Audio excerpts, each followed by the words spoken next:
The Sun is holding a special live edition of Royal Exclusive, and you can be in the audience. Much loved royal photographer Arthur Edwards. When I went up to get my medal at the palace, I walked forward. She said, "I can't believe I'm giving you this." She pinned the medal on me. And TV legend Jenny Bond. I do miss him. I mean, Harry was the most popular royal, wasn't he, a few years ago. And having watched him grow up and known him just a little bit, you know, he was a wonderful little boy. Will be joining me, Matt Wilkinson, for an unforgettable night rich with never-heard-before stories from the past 4 decades. Find out what's really going on with Meghan and Harry and behind the walls of Buckingham Palace to what the future of the royal family is going to look like. We'll be diving into the latest royal news and giving you the inside scoop on everything you need to know. Plus, you'll have the chance to ask our expert panel your burning questions. This is your opportunity to get the answers. Don't miss it. I'm going to go through mistakes. I think the first mistake was the Oprah Winfrey interview, which you mentioned earlier. That was them just being incredibly angry. And then the more that they've told their story, or the more that they've put their side across, that they've become less popular over the time. I think it was more to the fact that their popularity certainly diminished in this territory and possibly around the Commonwealth, if that's the expression, but not in America. I think there was a golden moment where they could have built on the sort of idea that America had brought these people into the centre of their attention. Can I ask you about that? Just on that before we move on with the Oprah interview. I always wonder about this because it was about a year or so after they'd left royal life. We know from Harry himself that that's not how he wanted to leave. He wanted half in, half out. So this life that they had, they didn't have a very clear strategy. And there was a lot of noise around them.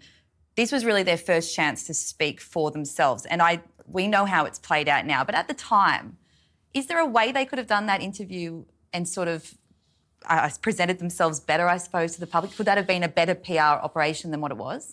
No, they couldn't, because you're doing a deal and you as a journalist, well, no, you want the thing that is talked about across the world. You want the eyeballs, you want the clickbait around it. And, of course, you are talking to probably one of the most famous interviewers in modern television history. There's no control over it. You've done a deal and you think you are in control, but you're not. And that was a big mistake, that it was so explosive. And, you know, the lessons are there.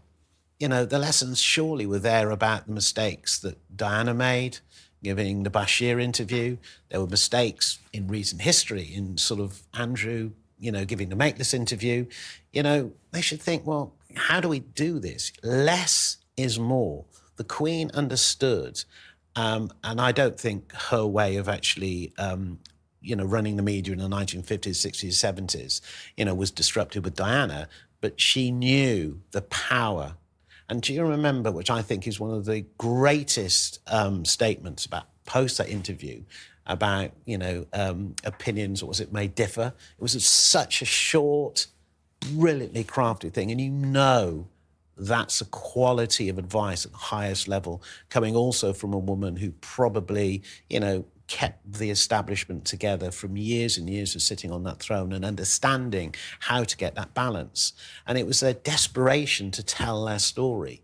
They were wounded, not just by, you know, obviously a very difficult life, and, you know, but, and I think mistakes were made by the royal family, you know, particularly around Meghan's father, you know, who was left bare for newspapers to exploit him. So there was a narrative running on that, you know, he wasn't going to turn up at the wedding or whatever. It was just a catalogue of soap opera, uncontrolled moments. And I think that just as Diana landed and actually gradually, you know, causes cataclysmic change in the way that comms worked at the heart of the palace, so Meghan was there as well. And I think that they underestimated just the sort of power of that negativity too. So there's a dual effort in that of actually not getting it right. And the underestimation as well, one of the things that struck me during that period is that, you know, Harry, for example, would make criticism of William, and it was quite shocking as the moment it would be delivered, for example, when he spoke about their physical fight. But also Harry, especially in his book, talked about, you know, being, and Meghan famously talked about being silenced and not being able to hit back at these things that they felt were potentially unfair or overly critical. And so after that had sort of sat for a bit, these criticisms, it was that feeling of empathy towards members of the royal family who, by Harry's own admission, couldn't publicly respond to what was being said about them. And I think that Harry and Meghan probably underestimated that public sentiment of, well, you feel bad for the people that can't do their Oprah interview and can't write their book. One of the other things in this article, Meghan was described as just difficult, which I think she's a dictator in high heels walking around barking orders. Do you think that is fair description of Meghan? Or I'm just asking you, as women working in business, this is a trope that is often used against, loud, powerful, strong women. I'm glad you've asked it that way too, because that's the filter through which I try to read these things, especially about Meghan. Women in leadership positions and positions of power, society has form of coming down on them and judging them differently to men in a lot of instances. So reading this latest Hollywood Reporter article, but also having read the ones that have come before it, like the Times one that came out in 2021, the problem I think that Meghan has here, yes, there is, setting boundaries and being clear, which is how she's described her behaviour. That's one thing. The problem is that there's phrases that are being used as a uniformity to this. There's reduced people to tears. That's something that's been said more than once now, and by UK press and the US press, who the US press doesn't seem to have any sort of role in this narrative that Harry and Meghan have said, which is that, the UK media was against them. So the reducing the tears, the Times article, which then led to a palace investigation into allegations of bullying, that was often seen as a palace smear, or it was seen as the nasty UK press. But now we have a situation where 4 years after moving to the United States, the same stories are coming out from staff or from newspapers working with that sort of ready-to-wear excuse. I mean, we don't know exactly what happened. The palace investigation hasn't been made public. We don't know what's happened. But what we do know is that this article came out a few years back. Another one has now come out, and it's from a different team. It's from a different side of the world with a different, they can't use that same sort of example of, it's a smear campaign. It's the British press conspiring against us. You have to then look at it and think, well, there isn't an obvious agenda here. So the fact that they do mirror a lot of the same comments says that there hasn't been a lot of self-reflection from Harry and Meghan in terms of their employees and how they run their business. And I think that's going to be a problem ongoing.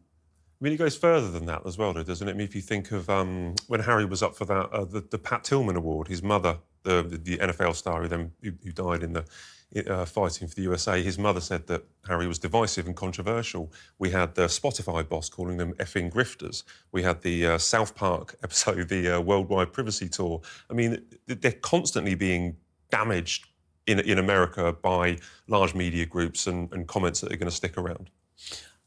I think it heralds, not a great time. Look, they had to raise a lot of money. I mean, Harry had his money from his mother's side, as it were. But the lifestyle. If you remember the documentary, there was that scene where they were sitting back and they had escaped this attention on the private jet. It's the Freedom Flight. Flight to freedom. Thank you, Matt. Yeah, and people looking at it thinking, look at where I'm living, look at what I'm doing, look how I'm doing. That was hubristic to me. That was an absolute, give an example in a program they supposedly had some sort of control on, that actually really expressed how they were so far away from reality as far as I was concerned. So I think that what I've discovered over the year is authenticity is absolutely the most important. What you are is, you can't sort of re-engineer something if the soul of you actually is opposed to how you project yourself in public. And you've got an ultra defensive people. It's them against the world, them against one of those powerful families in the world with all the attributes that they have to hurt them. So I think that this sort of hurt, those constant narratives that seem to flood out, start to sort of show that actually there's something that isn't right there, that all the various rumours are starting to sort of come out to actually be true.